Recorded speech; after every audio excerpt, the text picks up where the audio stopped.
Argentina es un país que fue pensado, planeado, soñado. En el siglo XIX, distintos grupos impulsaron proyectos para construir una nación nueva en lo que había sido una porción del Imperio Español. Este ciclo repasa esos proyectos. ¿Qué querían sus impulsores? ¿Por qué hubo gente dispuesta a dar la vida por esas ideas? ¿Cómo les fue esos proyectos? ¿Qué nos dejaron? Buscamos respuestas a esas preguntas. Es un ciclo sobre ideas, ilusiones, conflictos, éxitos y fracasos.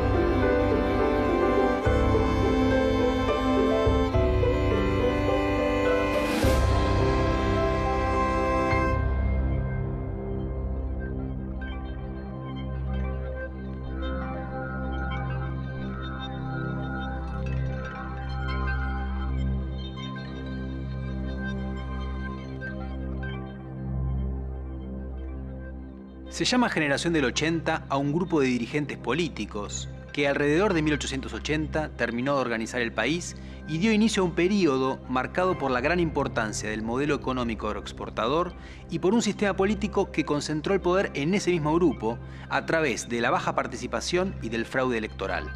También se llamó Generación del 80 a un grupo de escritores relacionados con esos dirigentes que ocupa un lugar central en la historia de la literatura argentina. Este programa se ocupa de toda la generación del 80, que tuvo un proyecto que es central para entender la formación de nuestro país. Fueron los fundadores de la Argentina moderna.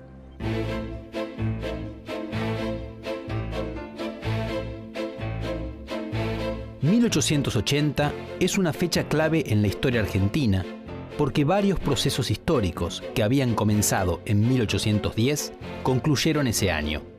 El cambio fue protagonizado por la llamada Generación del 80, bajo el liderazgo del tucumano Julio Argentino Roca, quien había acumulado un notorio prestigio en 1879 al comandar la expedición que derrotó y masacró a los indígenas que todavía mantenían su independencia política en La Pampa y la Patagonia, incorporando esas regiones a la República Argentina. El plan de la Generación del 80 era conseguir el progreso y el orden e inscribir a la Argentina en la ruta de los países modernos. Al mismo tiempo, inventó una tradición nacional que dejaba traslucir algunos valores marcadamente conservadores para pensar las relaciones sociales. Con la Generación del 80 se consolidó el modelo agroexportador, la inserción de Argentina en el mercado mundial y el apogeo de la clase terrateniente.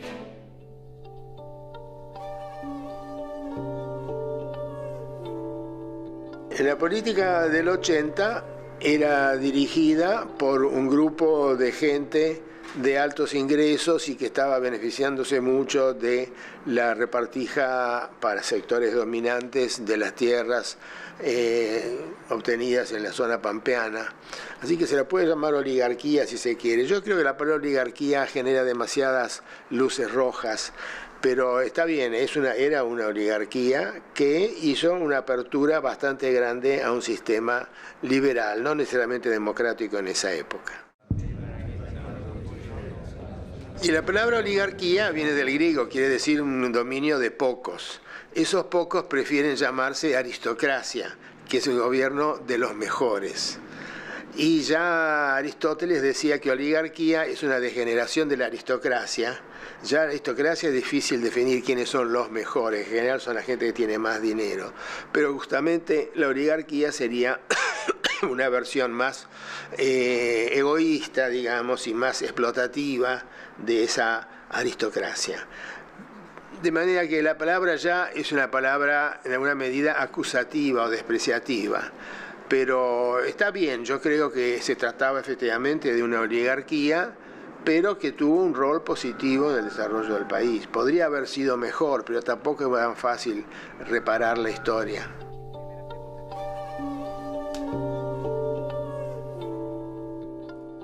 Una élite dirigente con clara idea respecto de cuáles son los pasos que tiene que llevar adelante el país para ponerse al día en términos económicos, también sociales, de todo tipo, y al mismo tiempo que aspira a la contención de los impulsos más transformadores, más que tienen que ver con esta nueva sociedad que se está formando. En el caso del 80 en la Argentina, a partir del proceso inmigratorio, a partir de la emergencia de una sociedad popular muy diferente a la que esta élite estaba acostumbrada. Entonces, por un lado, hay un proyecto muy fuerte de modernización que tiene que ver con la construcción de instituciones estatales, con la construcción de infraestructura para colocar al país en condiciones de producir para el mercado mundial, con la integración del país a circuitos internacionales, pero también con una fuerte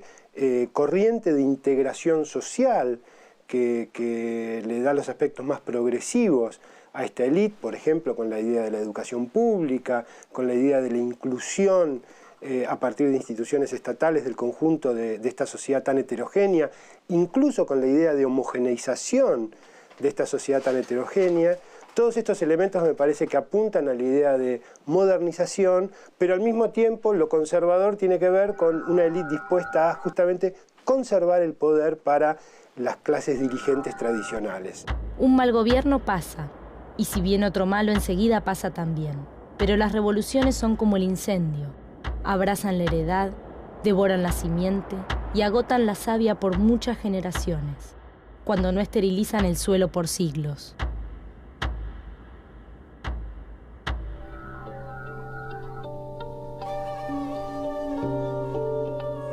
Roca era muy consciente de que tenía al mismo tiempo que presentar ante los centros financieros internacionales una imagen de la Argentina como un país más sólido y confiable, y eso también fue muy importante para asegurar que durante su presidencia se produjese un muy notable incremento de la inversión extranjera, que sirvió, por una parte, para modernizar las estructuras de servicios de la ciudad y fundamentalmente para construir una red ferroviaria que fue decisiva para la expansión de la economía de exportación. Eso más la construcción de ferrocarriles, todo eso se hizo con el auxilio de grandes inversiones extranjeras.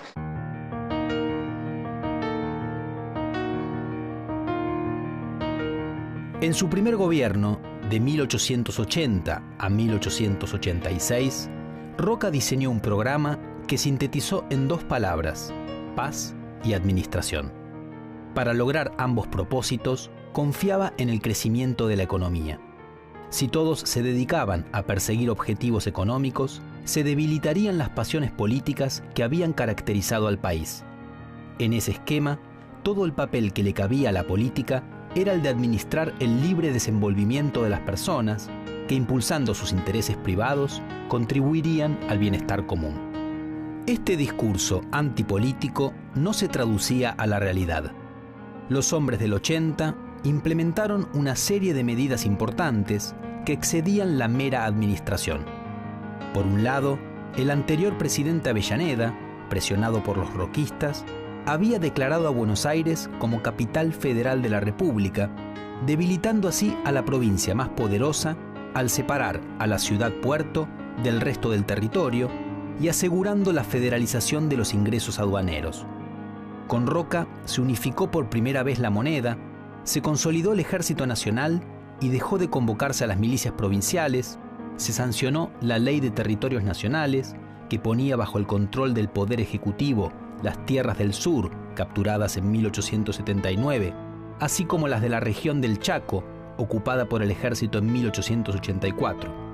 Todas estas medidas fortalecieron al Estado Nacional. La disposición más discutida fue la Ley 1420 de Educación Común, cuya sanción instituyó la enseñanza gratuita, obligatoria y laica para todos los habitantes de 6 a 14 años. Fue una medida de carácter progresista en el seno de un gobierno conservador. Los sectores católicos se opusieron firmemente porque esa decisión, junto con la Ley de Registro Civil sancionada en la misma época, le quitaba a la Iglesia el control de ámbitos fundamentales de la vida social. No hay moneda única sino donde hay una nación, ni una nación sino donde hay una sola autoridad, una sola ley, un solo soberano.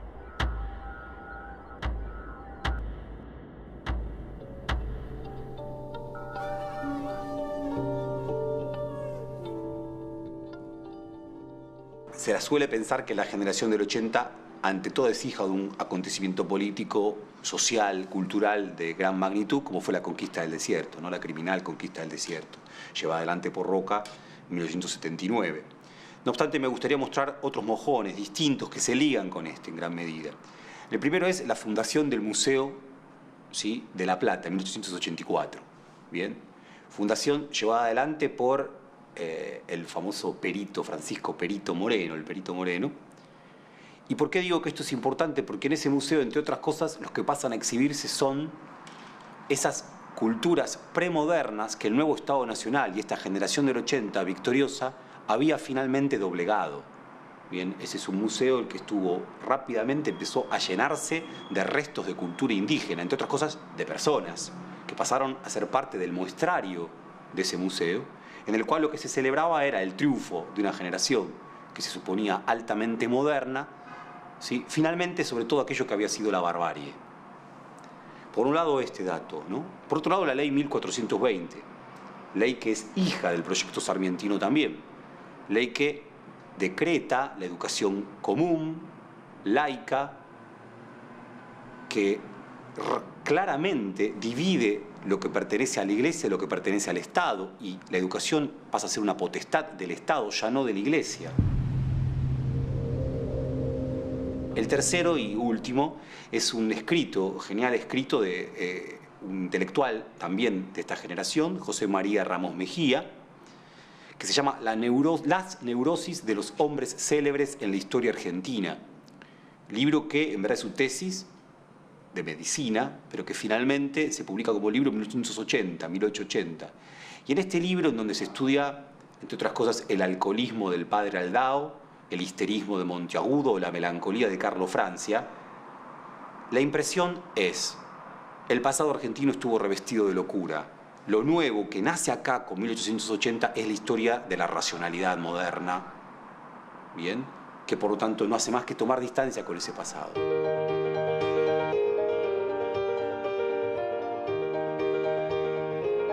La generación del 80 no fue solo un grupo de dirigentes. También se recuerda con ese nombre a una serie de intelectuales que acompañó el proyecto de insertar a la Argentina en la modernidad y que dejó una importante obra literaria. Varios escritores manifestaron cierta ambigüedad frente a la transformación que se estaba produciendo y que ellos mismos impulsaban. Un caso paradigmático es el de Miguel Cané, que lamentaba los cambios drásticos impuestos por la modernización a quienes, según decía, habían visto un mundo sin desgarramientos. Ese otro mundo del pasado, que Cané idealizaba, estaba representado por su hogar familiar. Allí, las clases propietarias se habían relacionado vertical y armónicamente con los fieles servidores provenientes de las clases populares. En cambio, la ciudad moderna había perdido esa armonía, era fenicia y democrática.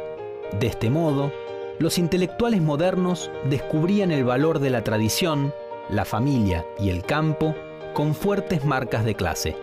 La nostalgia de Cané convivía con la mirada irónica de otro escritor, Lucio Mansilla, quien en otro género literario, Las Conversaciones, presentaba semblanzas de las clases propietarias. La obra de Eugenio Cambaceres tenía en cambio un tono sombrío.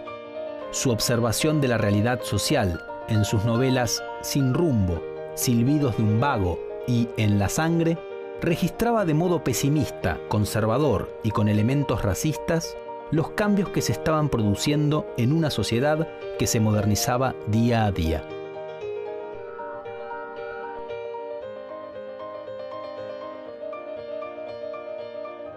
Hacia fines del siglo XIX, digamos, a partir de mediados de la década de 1880, que es el momento de fuertísima eclosión y producción de novelas nacionales por parte de este grupo de escritores, empiezan a perfilarse dos circuitos de escritura que tienen que ver con lo que se ha llamado habitualmente la alta cultura y la cultura popular. Estos circuitos no solo tienen productores diferentes, son autores distintos los que escriben para cada uno, sino que, claro está, tienen públicos, por lo menos públicos imaginados diferentes y también modos de circulación distintos. En el circuito que consideramos de la alta cultura escriben estos escritores más emblemáticos de la generación del 80 y de nuevo estamos pensando en Argerich, López, Canet, Wilde, no en la novela, pero sí en sus relatos, Cambaceres, y el circuito popular está vinculado con otra forma de circulación, que no es ya la del libro, de la novela de la alta cultura, sino la de la novela por entregas, la novela folletín y el folleto. Estoy pensando una vez más emblemáticamente en Eduardo Gutiérrez y en ese libro emblema que es Juan Moreira, pero en los muchos otros folletines que también publicó.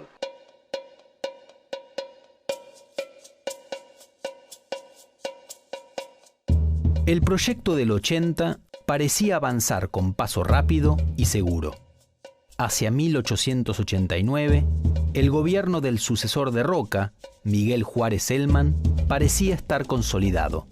Tenía amplia mayoría en ambas cámaras y contaba con el apoyo de los gobernadores.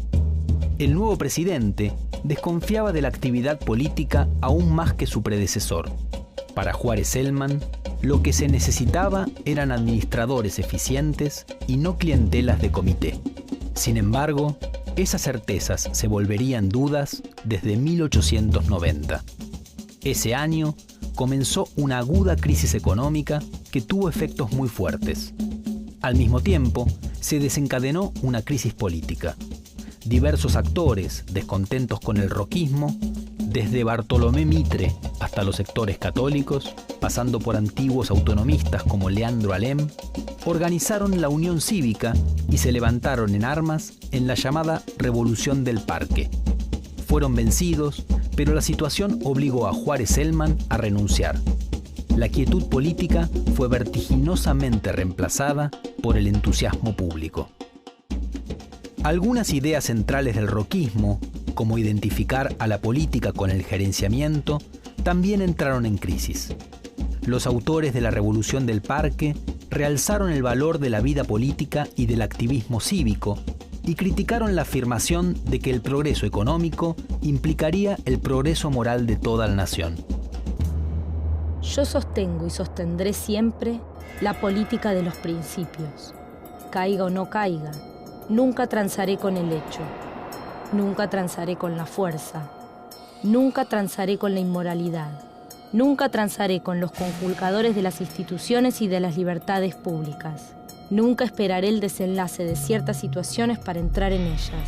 He de luchar siempre como fuerte y como bueno, sean cuales fueren los resultados, porque para mí la idea moral es la única que puede regenerar la sociedad.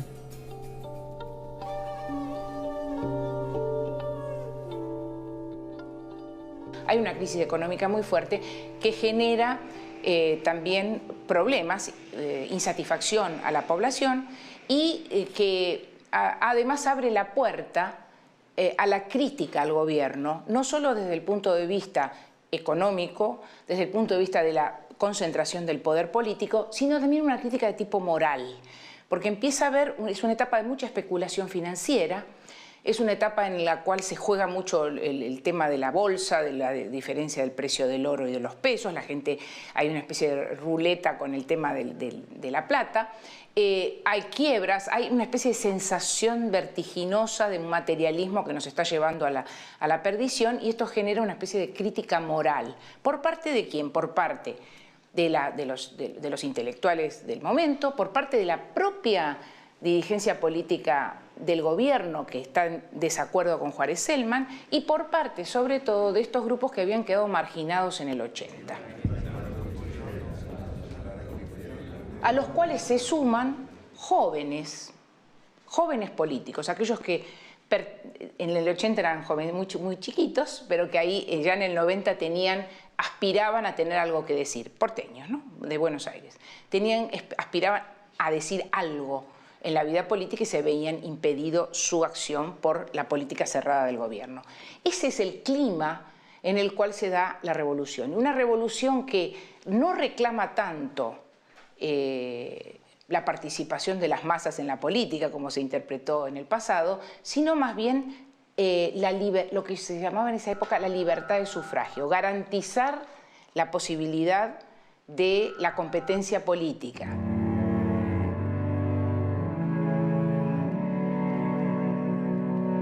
Roca y su sector político se recompondrían de la crisis de 1890.